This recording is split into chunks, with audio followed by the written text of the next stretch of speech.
A new study is shedding light about the long-term impact of trauma in Jamaica across generations. Mental health professionals say unresolved mental health challenges and even deeply rooted spiritual beliefs is now influencing how mental health is understood and treated. The matter was raised at the Caribbean Mental Health Summit over the weekend. Sandy Williams reports.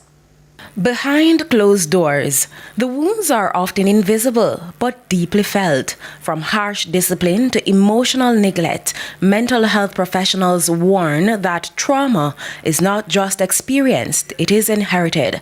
Dr. Kai Morgan Campbell is a clinical psychologist.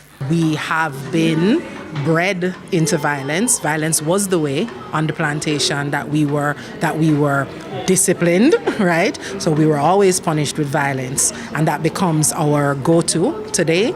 So all of these things coming from that idea that we have to shame our people, we have to denigrate our people, we have to punish them physically, leads to some of the things that we're seeing today. A recent study conducted by College Journey with 555 participants found that individuals who experienced emotional abuse were 51% more likely to display violent behavior later in life.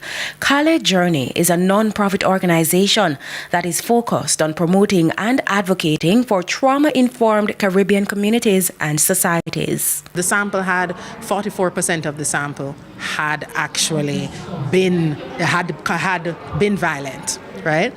And that then increases, like your likelihood increased by 451% when you were emotionally abused. Of those 44%, they were more likely, most of them would have been violent, had emotional abuse in their past. In many communities, mental health challenges are not always seen through a clinical lens. Instead, they are often interpreted as spiritual attacks or warfare, a belief that can delay or even prevent medical intervention. What I find over the years is that folks would rather speak in tongues over their mental health.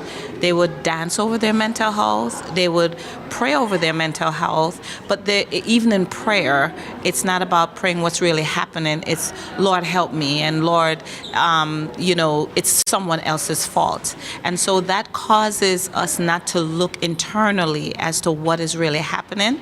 So it takes those that belong in the church a longer time to say, hey, I need help and something is going on.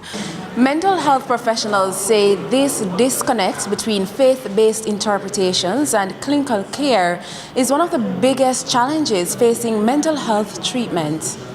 Now, there are growing calls for a national trauma-informed approach that integrates cultural beliefs with evidence-based care and addresses mental health as a societal one. What I think happens is that we have a lot of splintering, right, of things. So we have one person or one entity doing something here, somebody doing something here, and even though I've seen a lot more collaborative partnerships as the years have gone by, we need almost like a full-scale national mental health.